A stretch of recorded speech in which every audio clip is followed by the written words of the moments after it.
स्वागत है आप सभी का हिंदी विथ विवेक चैनल में। आज हम लोग बहुत चर्चित विषय पे बातचीत करेंगे जो मेटाकॉग्नाइजेशन के नाम से है, जिसे प्रायः ज्ञान ज्ञान में ज्ञान की शाखा के रूप में भी जाना जाता है।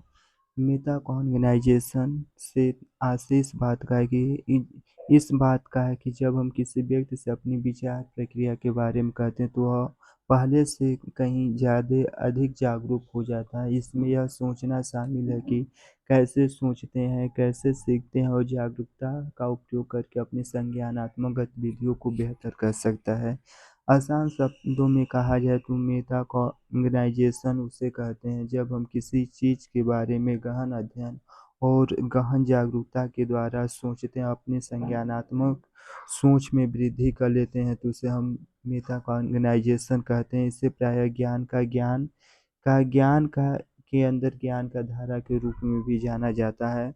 Meta-cognition refer to a right understanding one through a procedure. It involves thinking about law of thinker, the using a ensure manager of improve of cognitive effect, यानी कि संज्ञानात्मक सोच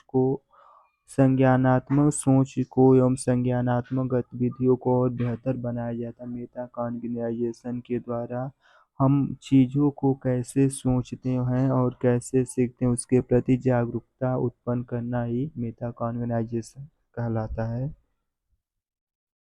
मेटा के स्किल कुछ हैं, उस पे हम लोग बात करेंगे। मुख्य रूप से देखा जाए तो 3 प्रकार का तरीका है सीखने के लिए। प्लानिंग, ऑर्गेनाइजेशन, जिसे प्लानिंग को प्रायः ऑर्गेनाइजेशन कहा जाता है, जिसे संगठन कहा जाता है। इस विधि का उपयोग करके सर्वप्रथम हम इस विधि का उपयोग करके रणनीतियों का निर्णय किस प्रकार से लिया जाए, काम को कैसे किया जाए, आदि सब योजना बनाते हैं। इस प्रकार की स्किल का प्रयोग करके deciding to the stage of idea organisation, how to approach a test, indicate setting up goal, divide, how to locate resource and time, अर्थात प्लानिंग या ऑर्गेनाइजेशन करके हम इस विधि के द्वारा पहले किसी चीज़ को कैसे रणनीति के द्वारा बनाया जाता है, उस पे हम कार्य को कैसे करें, इसका आयोजन करके हम अपने लक्ष्य को निर्धारित करते हैं। हम संसाधनों और समय का आवंटन तय करते हैं। दूसरे नंबर पे मॉनिटरिंग का आशय है कि निगरानी। जब हम किसी कार्य को अपने समझ एवं प्रदर्शन के द्वारा करते हैं तो प्रायः बीच-बीच में उसका अवलोकन करते हैं कि हमारी जो संज्ञानात्मक प्रक्रिया है, उसके बारे में जागरूकता एवं आवश्यकता अनुसार संशोधन किया जा सके। आखिरी नंबर पे है इवैल्यूएटिंग या इवैल्यूएशन, जिसे प्रायः मूल्यांकन कहा जाता है। मूल्यांकन से आशय है कि हम बाद के जो अपने अवांछनीय परिणाम था उसमें अपनी रणनीति कितनी सार्थक रही, उसकी प्रभावशीलता का आकलन करते हैं और निर्धारित करते हैं कि काम अच्छा रहा या बुरा रहा। भविष्य में इसके सुधार के लिए भी योजना बनाते हैं। हमने अभी तक देखी मेटाकॉग्निशन, जिसे प्रायः ज्ञान का ज्ञान कहा जाता है। मेटाकॉग्निशन के द्वारा प्रायः हम अपनी चीज़ों को कैसे सोचें, कैसे करें, उसमें संज्ञानात्मक सोच को और विकसित करने से संबंधित है। इसके प्रमुख कुछ भाग हैं। 3 स्किल हैं, जिसमें प्लानिंग या ऑर्गेनाइजेशन, जब हम किसी काम को करने जा रहे हैं तो उसमें का प्लानिंग करके उसका प्लानिंग करके उसे विभिन्न भागों या संसाधनों में निर्धारित करके तय करते, उसके बाद ऑर्गेनाइ उसके दूसरे नंबर पे आ रहा है कि मॉनिटरिंग का आशय है कि जब हम किसी काम को या अपनी रणनीति को कर रहे हैं तो बीच बीच में उसकी मॉनिटरिंग करते हैं कि काम सही दिशा में हो रहा है या नहीं। इवैल्यूएटिंग का आशय है कि दोनों प्रक्रिया होने के उपरांत हम काम का मूल्यांकन करते हैं कि काम क्या सार्थक हुआ, इसमें भविष्य में कमी कहाँ रह गई, सुधार की क्या गुंजाइश है। Teaching tools are based on metacognition skill. Teaching tools are base meta organisation skill यानी कि मेटा ऑर्गेनाइजेशन कौशल पे आधारित शिक्षण उपकरण। मेटा ऑर्गेनाइजेशन में प्रयोग होने वाले कुछ उपकरण हैं जिसका नाम KW chart.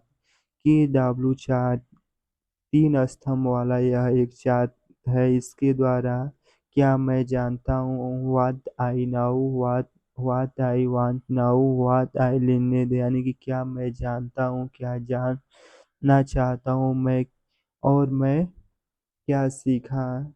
Meta organisation skill में कुछ प्रमुख शिक्षण आधारित उपकरण हैं। उसमें KW चार्ट का उपयोग किया जाता है। यह चक्रीय चार्ट है। इसके द्वारा क्या मैं जानता हूँ, क्या मैं जानना चाहता हूँ, क्या मैंने सीखा।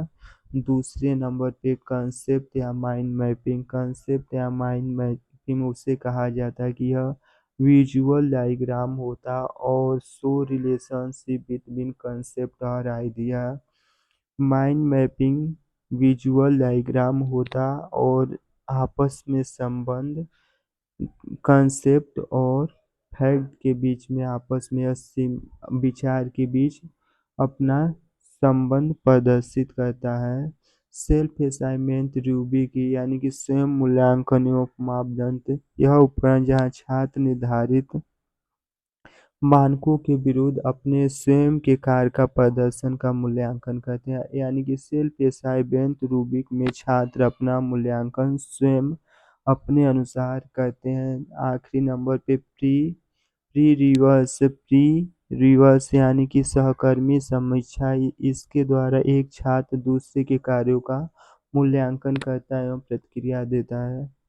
अब तक हमने देखा मेटा ऑर्गेनाइजेशन प्रायः ज्ञान का ज्ञान कहते हैं। इसमें अधिक सूक्ष्म और कौशल के द्वारा सीखना कैसे क्यों सीखा जाए संबंधित जो संज्ञानात्मक रणनीति है उस पे काम किया जाता है। इसके स्किल में सुधार करने के लिए 3 प्रमुख बिंदु हैं। प्लानिंग जिसे प्राय ऑर्गेनाइजेशन कहा जाता है। प्लानिंग के द्वारा हम किसी कार्य को करने के लिए योजना बनाते उसको कई भागों में विभाजित करते हैं। मॉनिटरिंग कार्य के दौरान उसका निगरानी करना ही मॉनिटरिंग है। इवैल्यूएशन इन दोनों कामों को हो जाने के उपरांत हम उसका मूल्यांकन करते हैं कि उसमें भविष्य में सुधार करने की आवश्यकता कहाँ पे है। मेटा ऑर्गेनाइजेशन की बात on teaching tools based meta organisation यानी कि मेटा कौशल पे आधारित शिक्षण उपकरण में KW चार्ट का प्रयोग किया जाता है। यह चक्रीय चार्ट है। उसका कंसेप्ट माइंड मैपिंग के द्वारा visual diagram show relationship between concept of idea. Self assignment reviewing के द्वारा creating based tool student evaluate on work performance assignment of standard. और प्री रिव्यूअर्स के द्वारा प्री रिवाइज के द्वारा स्टूडेंट का मूल्यांकन उसके सहकर्मी विद्यार्थी करते हैं। धन्यवाद।